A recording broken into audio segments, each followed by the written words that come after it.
नमस्कार मंडळी, आज भारत देशाचं अंतरिम बजेट अर्थमंत्री निर्मला सीतारामन यांनी भारताच्या संसदेमध्ये वाचून दाखवले। आज अंतरिम बजेट जाहीर झाले।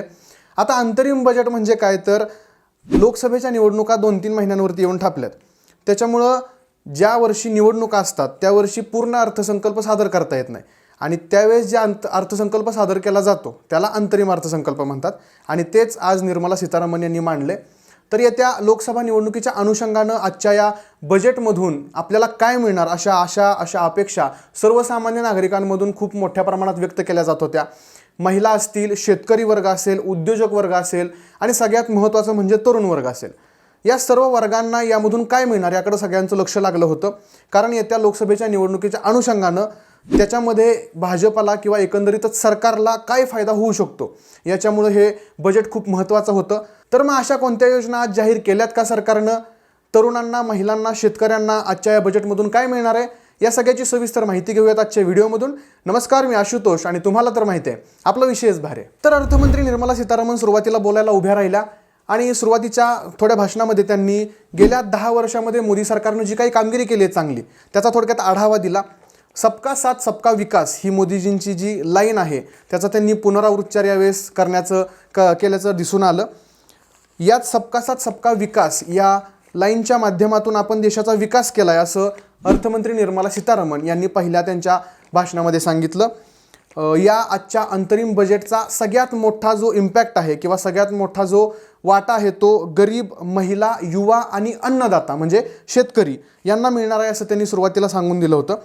आता 2047 पर्यंत आपल्याला विकसित भारताचं स्वप्न पूर्ण करायचं आहे। सुरुवातीला 2020ला आपण महासत्ता भारत होईल असं स्वप्न बघत होतो। त्याच्यानंतर तो कालावधी पुढं सरकत गेला आणि आजच्या या अर्थमंत्र्यांच्या भाषणामधून 2047ला आपण विकसित भारताचं स्वप्न पूर्ण करू असं त्यांनी बोलून दाखवलंय। याच्यामध्येच त्यांनी PM किसान असेल, जनमन योजना असेल, विश्वकर्मा योजना असेल, किसान सन्मान योजना असेल, फसल विमा योजना असेल, या सगळ्या योजनांमधून 10 वर्षामध्ये सर्वांना काय फायदा मिळाला हे थोडक्यात सांगितलं।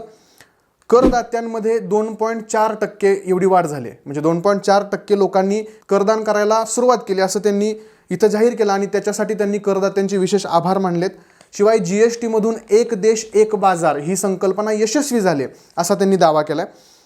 भारतातल्या सर्व लोकांच्या मध्ये कनेक्टिव्हिटी वाढावी, लोक एकत्र यावेत म्हणून रेल्वे, बंदरे आणि विमानतळ यांचा विकास करणार असल्याचं त्यांनी या अंतरिम बजेटच्या भाषणामध्ये बोलून दाखवले। मग आता प्रत्येक विभागानुसार किंवा प्रत्येक समाज घटकानुसार आपण आजच्या या बजेटमध्ये काय दिलंय त्याचा थोडक्यात आढावा घेऊयात। तर पहिला समाज घटक आहे तो म्हणजे महिला।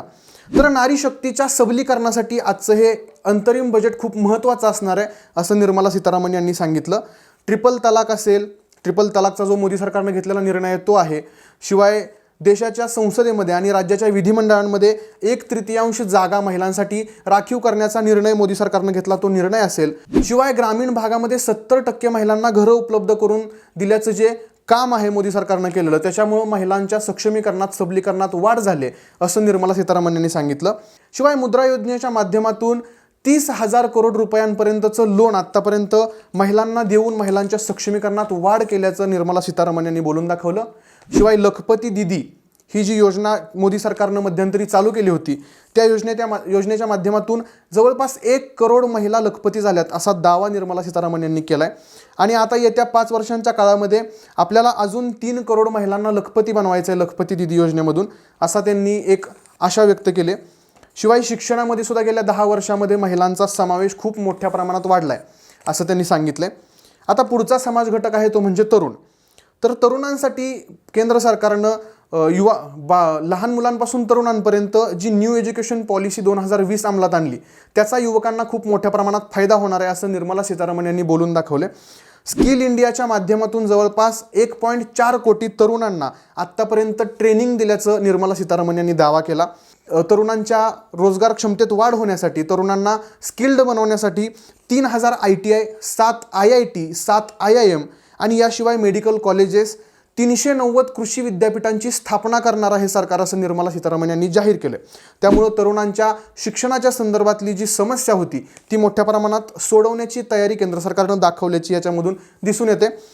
स्पोर्ट्सकडे बघायचं गेलं, खेळाकडे, तर एशियन गेम्समध्ये जे भारतातल्या तरुणांनी जे प्रावीण्य मिळवले खूप मोठी पदकं आपल्याला या यंदाच्या एशियन गेम्समध्ये मिळालेत, त्याचं कौतुक त्यांनी यावेळेस केलं. पण खंत अशी आहे की स्पोर्ट्स कोट्यासाठी किंवा खेळाडूंसाठी एखादी सवलत या आजच्या बजेटमध्ये जाहीर करण्यात आलेली नाही आहे. 2018-19च्या NSSOच्या रिपोर्टनुसार 45 वर्षातली सगळ्यात मोठी बेरोजगारी आत्ता देशामध्ये चालू आहे. तर मग त्या बेरोजगारीच्या दृष्टीनं तरुणांना काही रोजगार निर्माण करता येतो का, त्याच्यासाठी ठोस अशी सवलत या बजेटमध्ये निर्माण करण्यात आलेली नाही, असं सुद्धा अनेकांचा दावा आहे. यानंतरचा पुढचा जो समाज घटक आहे तो म्हणजे गरीब लोक.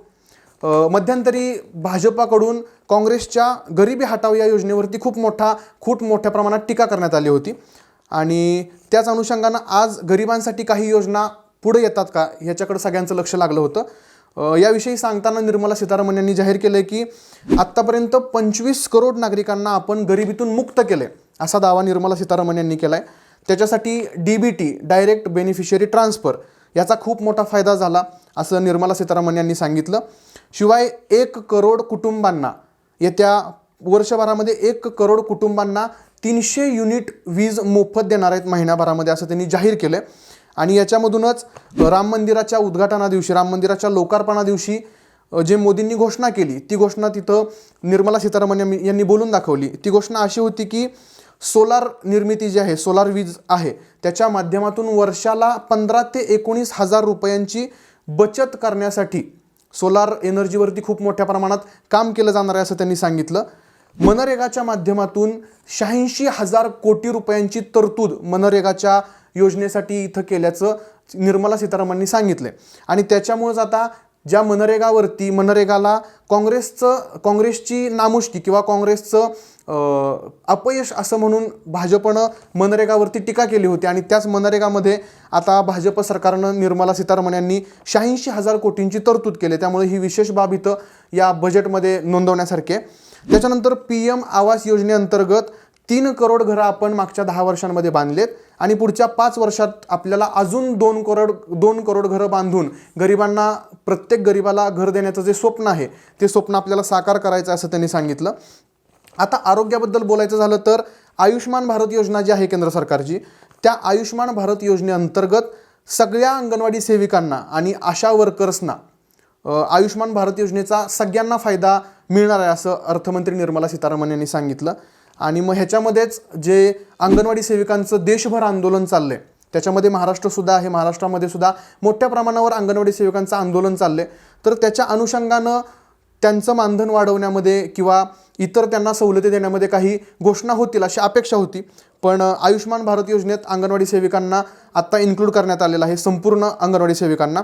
त्यानंतर 9 ते 14 वर्षाच्या ज्या महिला आहेत, ज्या मुली आहेत, त्यांच्यामध्ये गर्भाशयाच्या कर्करोगाचं जे निदान आहे ते जास्त प्रमाणात होऊ लागले आणि त्याच्यासाठीच 9 ते 14 वर्षाच्या महिलांना लसीकरणाची मोहीम वाढवायची, आपल्याला त्यांना लसीकरण द्यायचं आहे, असं निर्मला सीतारामन यांनी जाहीर केलं. आता सगळ्यात महत्त्वाचा मुद्दा येतो देशाच्या दृष्टीनं आणि महाराष्ट्राच्या दृष्टीनं, तो म्हणजे शेतकरी. शेतकऱ्याला या अर्थसंकल्पामध्ये अन्नदाता असं संबोधलं गेलं. देशाला किंवा जगाला अन्न पुरवणारा आपला शेतकरी वर्ग आणि त्याच्यासाठी शेतकऱ्यांसाठी या अर्थसंकल्पामध्ये काही घोषणा होते का, काही सवलत मिळते का, याच्याकडे सगळ्यांचं लक्ष होतं. तर राष्ट्रीय गोकुल मिशनच्या माध्यमातून जे दूध उत्पादक शेतकरी आहेत त्यांच्यासाठी काही सवलती देणार असल्याचं अर्थमंत्री निर्मला सीतारामन यांनी जाहीर केले. मध्यंतरी 5 रुपये अनुदान दूध उत्पादक शेतकऱ्यांना देण्याचं मध्यंतरी समोर आलं होतं, पण 5 रुपये अनुदान ही उपलब्धी पुरेशी नाही असं बऱ्याच शेतकऱ्यांचं म्हणणं होतं. त्यानंतर शेतीपूरक व्यवसायांमध्ये मत्स्यसंपदा याच्या अंतर्गत फिशरीसाठी, मत्स्यपालनासाठी एक सेपरेट डिपार्टमेंट तयार करणार आहे, असं अर्थमंत्री निर्मला सीतारामन यांनी सांगितलं.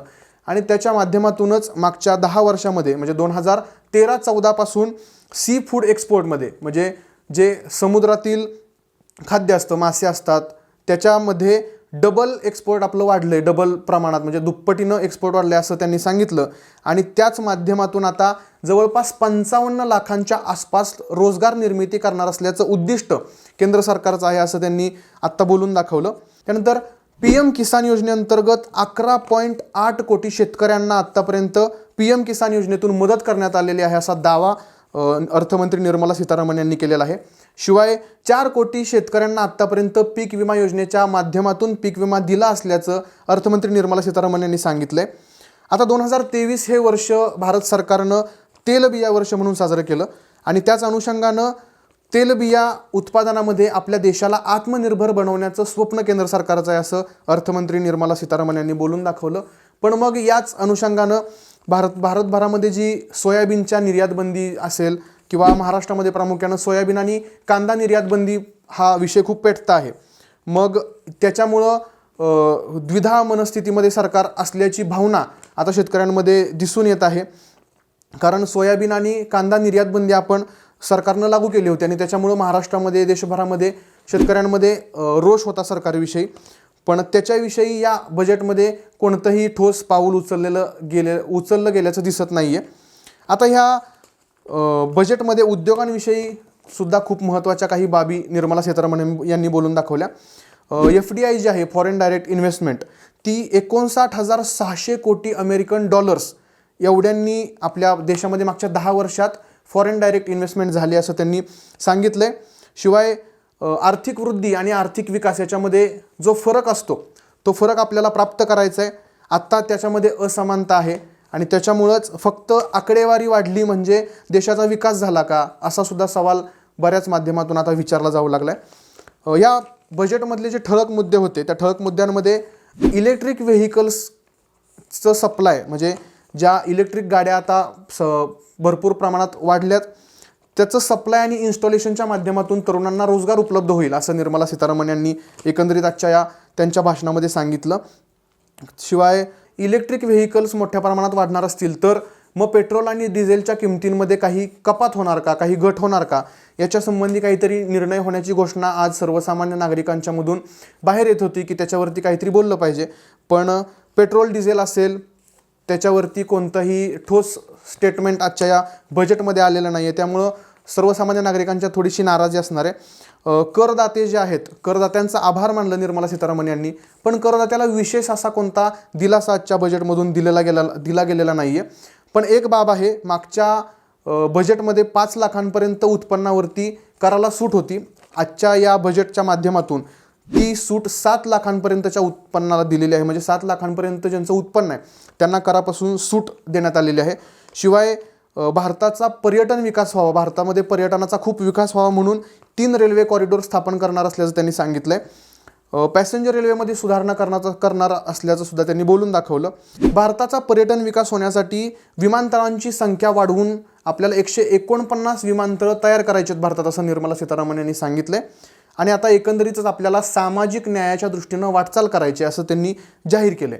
पण एकंदरीतच MSPच्या बाबतीत कोणताही ठोस उल्लेख केलेला नाही आहे. MSP शेतकऱ्यांच्यासाठी खूप मोठा प्रश्न असतो पण त्याच्या संदर्भात या बजेटमध्ये कोणतीच ठोस भूमिका नाही आहे. त्याच्यामुळं शेतकरी वर्ग थोडासा नाराज असल्याच्या चर्चा आता रंगू लागलेल्या आहेत. मंडळी, लाल बहादूर शास्त्रींनी जय जवान जय किसान ही जी घोषणा दिली त्याचा उल्लेख अर्थमंत्री निर्मला सीतारामन यांनी केला.